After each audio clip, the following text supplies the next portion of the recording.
Hujan ada petir, petirnya nyamber rumah si Ratu. Terima kasih kepada semua yang telah hadir. Assalamualaikum warahmatullahi wabarakatuh. Perkenalkan, saya Cindy Aulia Soleha. Saya di sini sebagai moderator dari kelompok 4. Kelompok kami di sini akan mempresentasikan hasil kerja dari kelompok kami, yaitu dengan judul manajemen piutang. Kelompok 4 sendiri terdiri dari 6 anggota, yaitu yang pertama ada Andini Fitria Al-Zahra, kemudian yang kedua ada Dewi Suryani, yang ketiga ada Masito, yang keempat ada saya sendiri yaitu Cindy Aulia Soleha, kemudian yang kelima ada Soleha, dan yang keenam ada Sumina. Kita akan lanjut saja ke presentasinya. Baik, untuk slide pertama akan dibacakan oleh Sumina. Baik, di sini saya akan sedikit menjelaskan mengenai materi kebijakan kredit. Jadi, kebijakan kredit merupakan ketentuan pokok yang secara konsisten dan konsekuen untuk dijadikan pedoman oleh pihak yang terkait dalam bidang perkreditan agar bisa mengukur dan memperkirakan risiko yang akan terjadi berdasarkan portofolio kredit. Nah, kebijakan kredit ini terdiri dari yang pertama, standar kredit. Yang kedua, persyaratan kredit. Yang ketiga, kebijakan pengumpulan piutang. Dan yang terakhir, rasio pengukuran piutang. Selanjutnya ada jangka waktu kredit. Terdapat beberapa jenis jangka waktu kredit piutang yang umum digunakan. Yang pertama ada kredit jangka pendek. Jangka waktunya kurang dari 1 tahun dan sering digunakan untuk kebutuhan modal kerja. Yang kedua ada kredit jangka menengah. Jangka waktunya antara 1 hingga 3 tahun.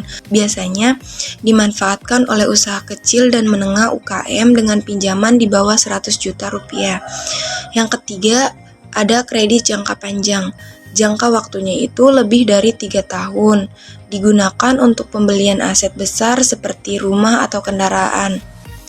Jangka waktu kredit dalam manajemen piutang adalah periode yang diberikan kepada pelanggan untuk melunasi utang mereka.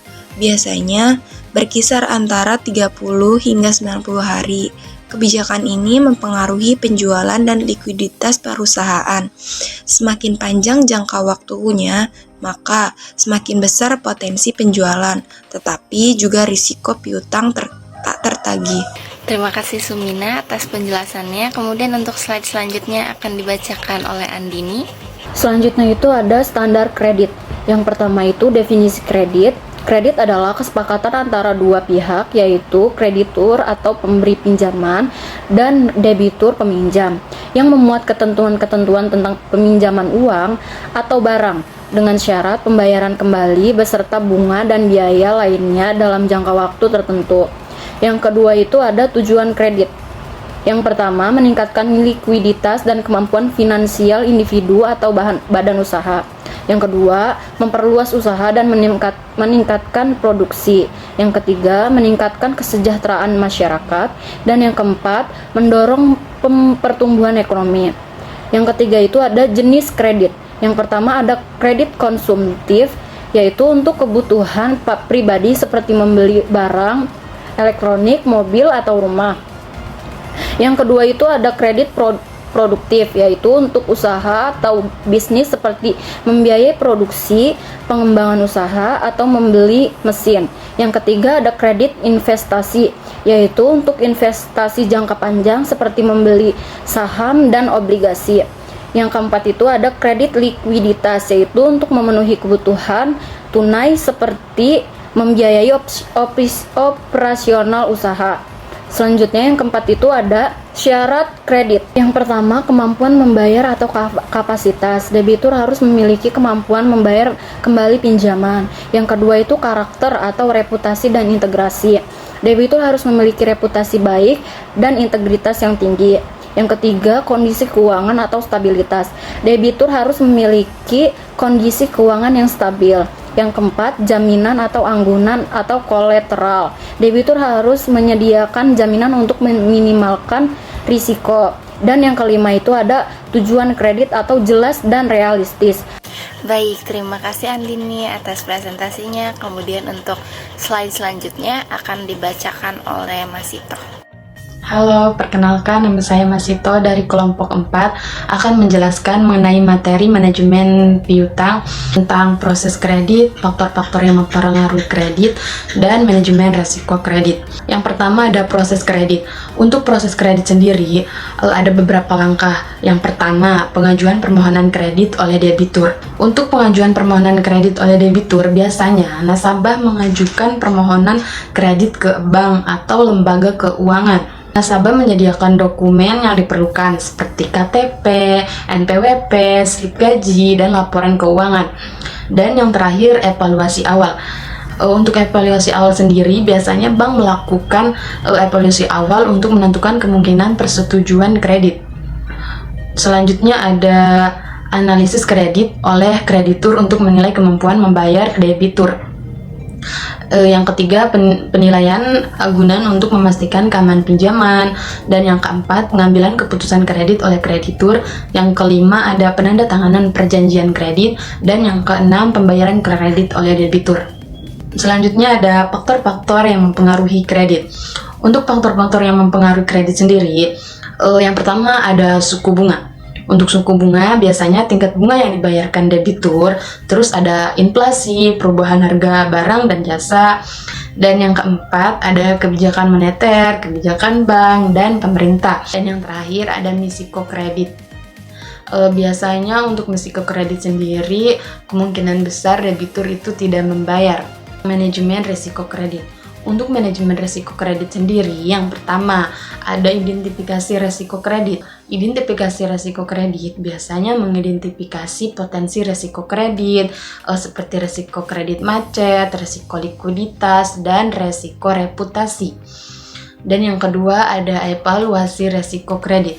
Biasanya evaluasi risiko kredit, pengukuran risikonya, mengukur besarnya risiko kredit menggunakan metode seperti analisis statistik, simulasi, dan penilaian kualitatif. Ketiga ada pengendalian risiko kredit. Biasanya memantau risiko kredit secara terus-menerus untuk memastikan bahwa risiko tidak melebihi batas dan yang ditolerir. Dan yang terakhir ada pemantauan risiko kredit. Untuk pemantauan risiko kredit sendiri, biasanya pengendalian risikonya itu mengambil tindakan untuk mengendalikan risiko kredit seperti penyesuaian syarat kredit, peningkatan agunan, atau penolakan kredit. Terima kasih Mas Sito atas presentasinya. Kemudian untuk slide selanjutnya akan dibacakan oleh Dewi Suryani. Terima kasih Cindy. Baiklah, saya akan melanjutkan materi mengenai beberapa konsep yang berhubungan dengan standar kredit. Yang pertama ada kualitas kredit, yang kedua jenis risiko kredit, yang ketiga metode penilaian kredit, dan yang terakhir faktor-faktor penilaian kredit. Kualitas kredit itu sendiri terdiri dari 3 konsep. Yang pertama yaitu kredit bermasalah atau non-performing loan atau NPL, yaitu kredit yang tidak dapat dibayar tepat waktu. Yang kedua, kredit macet atau kredit yang tidak dapat dibayar. Dan yang terakhir, kredit beresiko atau kredit dengan kemungkinan tidak dibayar. Selanjutnya, jenis risiko kredit terdiri dari 4 konsep, yaitu yang pertama, risiko kredit macet. Yang kedua, risiko kredit bermasalah. Yang ketiga, risiko kredit hilang. Yang keempat, risiko likuiditas. Selanjutnya, metode dalam penilaian kredit terdiri dari 3 konsep. Yang pertama, metode kualitatif, yaitu menilai karakter, kemampuan membayar, dan kondisi keuangan. Yang kedua, metode kuantitatif, yaitu menggunakan rasio keuangan dan analisis statistik. Yang ketiga, metode campuran, menggabungkan metode kualitatif dan kuantitatif. Selanjutnya, faktor-faktor penilaian kredit terdiri dari 5 konsep, yaitu 1. Kemampuan membayar. 2. Karakter atau reputasi dan integritas. Dan yang ketiga, kondisi keuangan atau stabilitas. Yang keempat, jaminan. Dan yang terakhir, tujuan kredit itu jelas dan realistis. Baiklah, itu saja yang dapat saya sampaikan. Selanjutnya saya serahkan kepada moderator. Terima kasih. Terima kasih Dewi atas presentasinya. Untuk slide selanjutnya akan dibacakan oleh saya sendiri. Baik, dokumen kredit sendiri terdiri dari 5, yaitu yang pertama ada perjanjian kredit, yang kedua ada surat permohonan kredit, yang ketiga ada laporan keuangan, yang keempat ada dokumen identitas, dan yang terakhir ada dokumen agunan. Nah, proses pengawasan kredit sendiri terdiri dari 4 langkah. Yang pertama ada pemantauan kredit, yang kedua ada evaluasi kredit, yang ketiga ada penilaian kredit, dan yang terakhir ada pengambilan tindakan.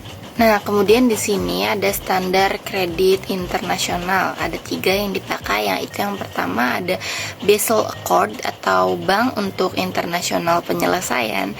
Yang kedua ada standar kredit internasional atau International Credit Standard. Yang ketiga ada prinsip-prinsip kredit yang baik atau Good Credit Principle. Kemudian untuk slide selanjutnya akan dibacakan oleh Soleha. Potongan dalam manajemen piutang adalah intensif yang diberikan kepada pelanggan untuk mendorong pembayaran sebelum jatuh tempo. Manfaat pemberian potongan: 1. Meningkatkan arus kas. Dengan memberikan potongan, perusahaan dapat mempercepat penerimaan kas sehingga likuiditas meningkat dan dapat digunakan untuk kebutuhan operasional lainnya. 2. Mengurangi risiko piutang tak tertagih. Pembayaran yang lebih cepat mengurangi kemungkinan piutang menjadi macet atau tidak tertagih. 3. Menarik pelanggan.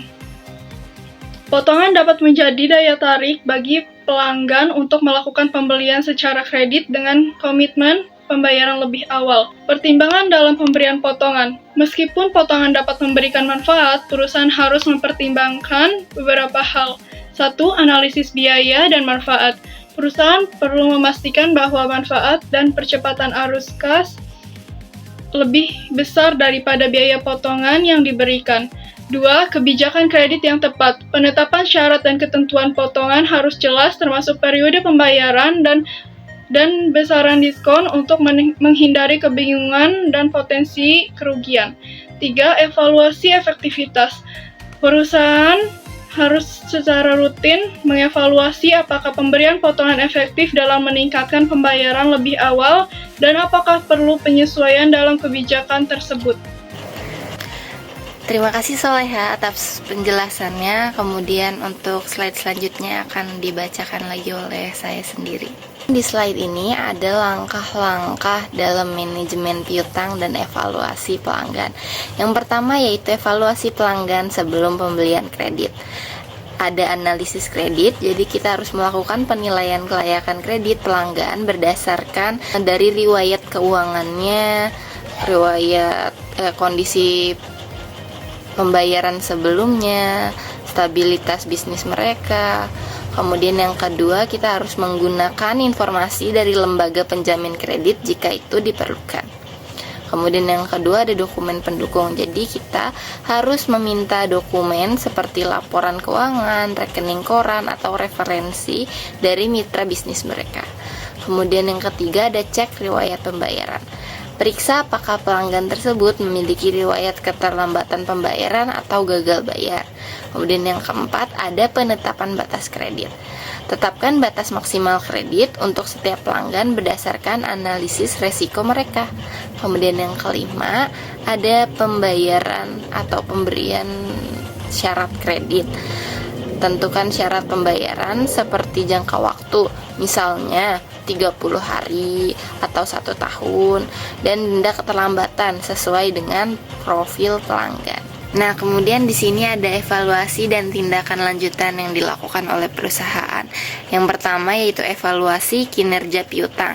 Kita harus membandingkan resiko piutang dengan penjualan untuk melihat efektivitas dari manajemen piutang itu sendiri. Kemudian analisis indikator seperti Days Sales Outstanding atau DOS.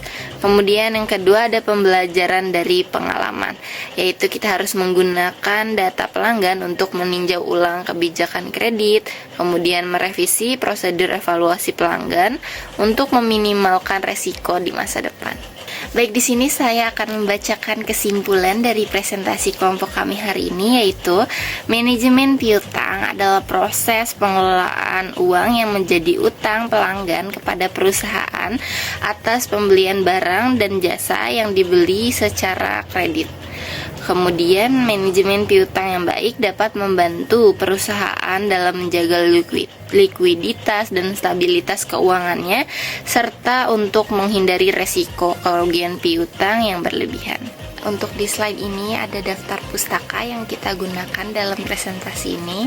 Oke, mungkin cukup sekian presentasi dari kelompok kami. Jika ada yang salah, mohon dimaafkan. Jika ada yang sayang, mohon diungkapkan.